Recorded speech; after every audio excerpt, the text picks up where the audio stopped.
Today we're going to be creating a home style version of the Chick-fil-A sandwich, and we're going to make waffle fries. There's a wide range of gifted genetics.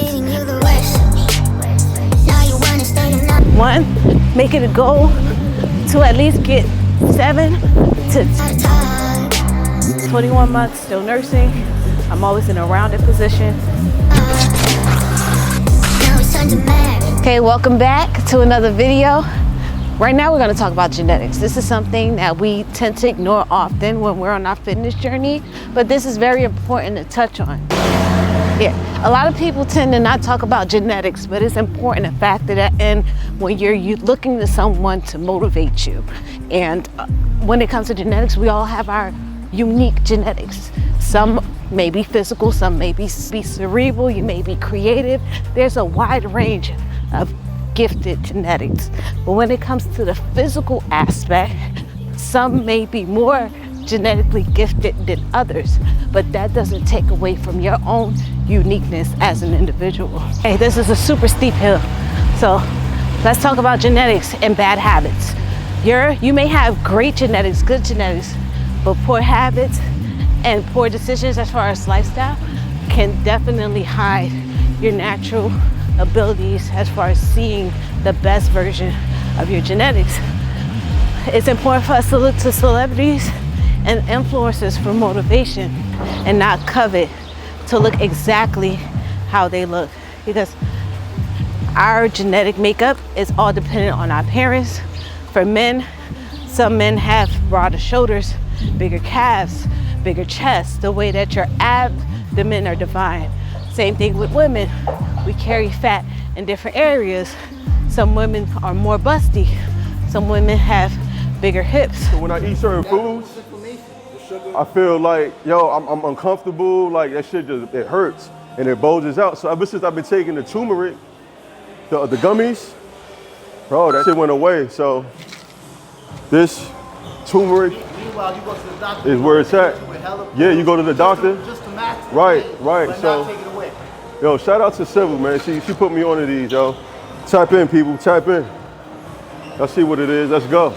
It's important for us to look to others for inspiration and not covet their physical capabilities, because let's be honest, when it comes to the genetic lottery, it really is based on our parents and we can't control that. So here's some tips that you can implement to help improve your health and well-being. One, make it a goal to at least get 7 to 10,000 steps daily. This is going to help to improve your health immensely. Here's another tip to help to improve your lifestyle and well-being: resistance training. It can be by using external weight, dumbbells, barbells, etc. Your physical body weight. You can use physical bands, whatever it takes for you to tone and focus on training your brain to get comfortable with resistance. It improves your muscular tone and increases bone density. So you want to implement that as we age, because trust me, you don't want fragile bones as we get older. Whew, this hill is steep. Another plus to that is balancing out hormones. I gotta walk this out. Another important tip is to implement more protein. People tend to undereat protein, and I don't care what your diet is, if you're plant-based, if you're a meat eater, implemented protein is going to help with muscle recovery. The amino acids is going to help with satiety, and it's going to overall help to give you that nutritional profile that you need to be able to sustain a healthier lifestyle. Hopefully that helps, and I'll see you guys in the next one.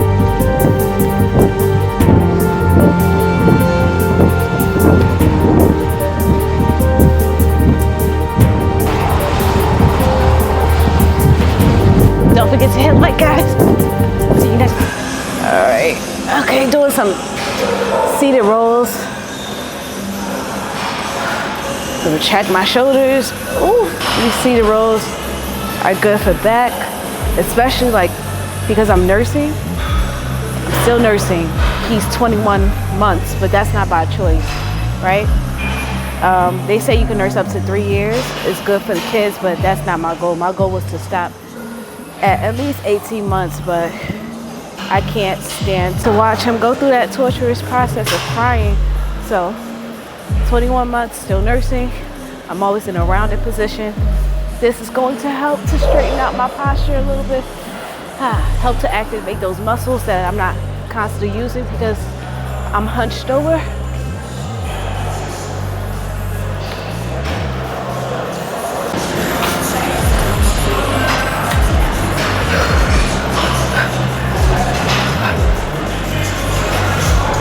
All right, so this is a compound movement as far as like keeping your wrist supinated and pulling up. This is a quick tip that Ralph just told me.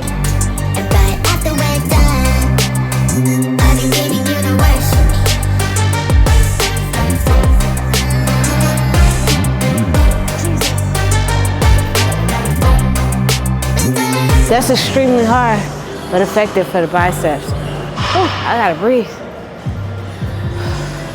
One of the most efficient ways to work on your inner girdle is by raising your legs up. And if you can really hit your legs on this bar, that's perfect. But again, I suck. So the trick, I really suck at these, but trick is to bring your legs over your hips. Oh, I keep losing grip.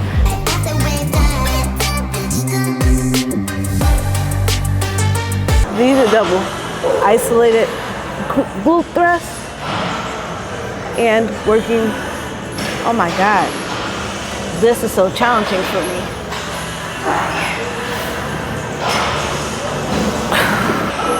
Because naturally, my body is just like, don't thrust fully, but I have to push myself past that point. And I know it's challenging, but those are the areas that are weak. I need to strengthen. And I know over time, if I don't work on those muscles, it's going to wreak havoc or cause other deviations. Oh my God.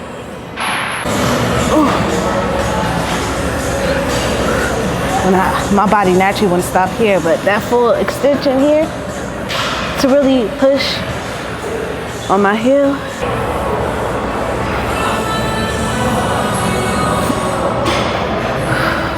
God. Today we're going to be creating a home style version of the Chick-fil-A sandwich, and we're going to make waffle fries from scratch. We have higher good quality ingredients. We're going to be using, again, chicken. I have paleo flour here. I have some breadcrumbs. Instead of frying, we're going to air fry. It's going to cut down the calories and give us, I guess, a good flavor. We're not going to sacrifice taste, but we are going to make sure that we're implementing a higher, I guess, nutrient profile when we're creating this sandwich. So we have the Chick-fil-A sauce here. I may or may not use it. I'd rather make my own sauce, but let me just get straight into creating the sandwich. These are chicken thighs already pre-marinated and ready to go. I'm going to be using arrowroot starch instead of cornstarch. And again, I don't have club soda, so I'm going to be using kombucha. It's hard to find club soda. I actually went to the store looking for it. I couldn't find it. So I'm just going to use the kombucha because it has the same carbonation. Just going to mix that together with the cornstarch instead of using eggs.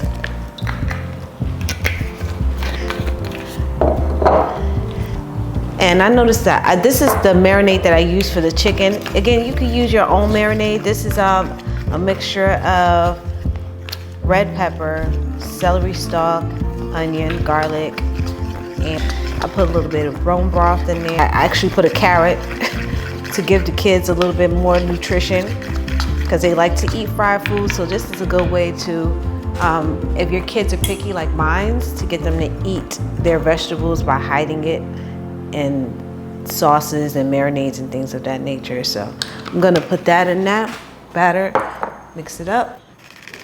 See, and again, this is a replacement for the eggs. Okay, so we go.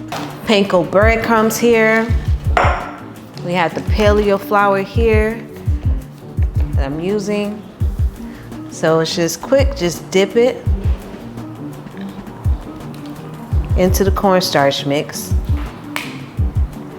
And I season the paleo flour with like onion salt so it can have little chunks of the green, as you can see and that's that. Dip again. Breadcrumbs.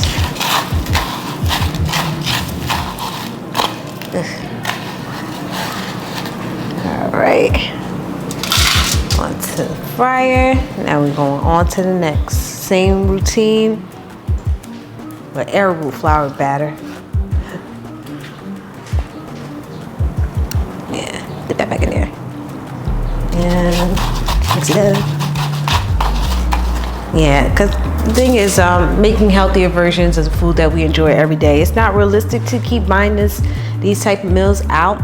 And if you're like me, you have a family, of course our kids are always going to enjoy eating food out. I actually, Paige, she was like, oh mom, I actually prefer this a little bit better. So that's a good thing to hear, because growing up, you used to always hear, I used to always hear my mom, well, you want McDonald's? I'll make you your McDonald's. And I never understood it. I used to say like, she's so mean. Why she just don't want to buy McDonald's for it? Because there wasn't always money to buy the junk food or the fast food. Residual benefit of that was that we didn't overconsume it. So this is going to go in. Oh, I forgot to spray it with non-stick spray so that it doesn't get dry. So here we go. Just spray that. It doesn't get dry in the top. Pop that right into the oven.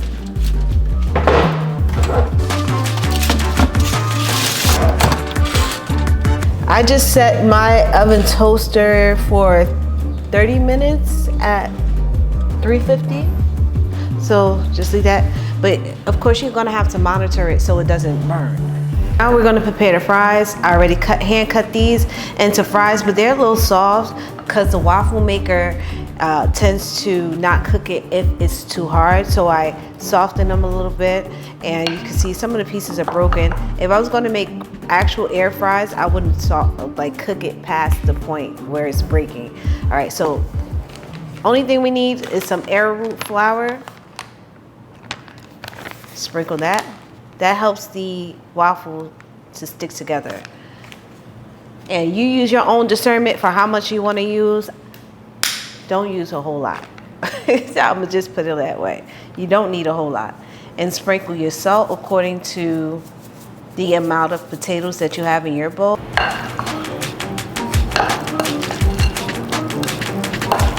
Like it's already starting to stick. Kind of like mashed potatoes a little bit.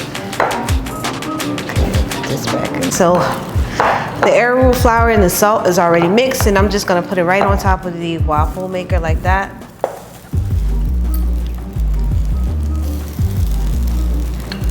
And then I'm gonna smush the potatoes in there.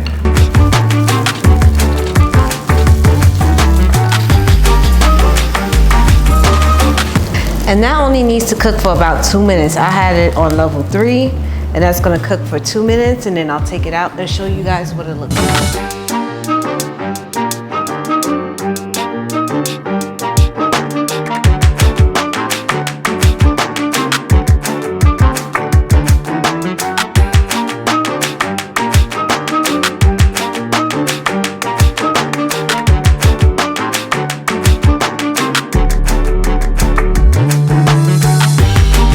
So it's been 2 minutes. We're gonna check it out right now to see what it looks like. Ooh, a little browner on this side, but there you go, that's a waffle fry, right? You cut it up, look at this.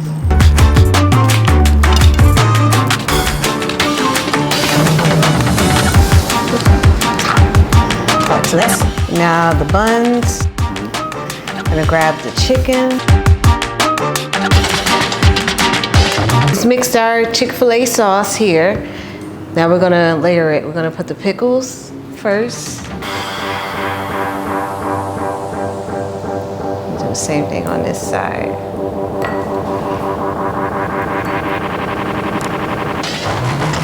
And then we're gonna do the chicken.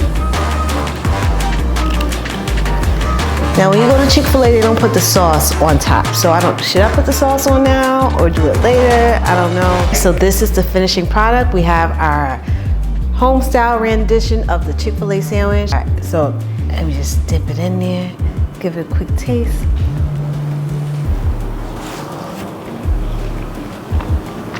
Y'all, I almost forgot. These buns, if you want to eat this, like have this as an actual meal throughout the week, I would actually recommend getting these buns as opposed to the actual regular brioche bun. This would be better. This would be a better option.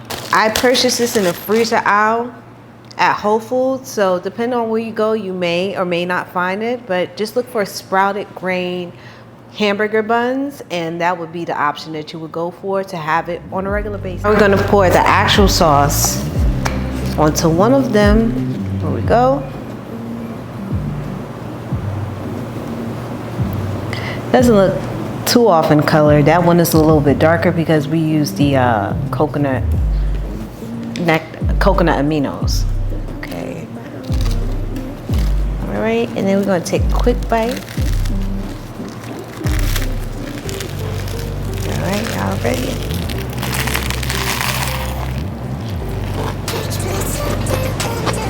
That did something to my soul. That was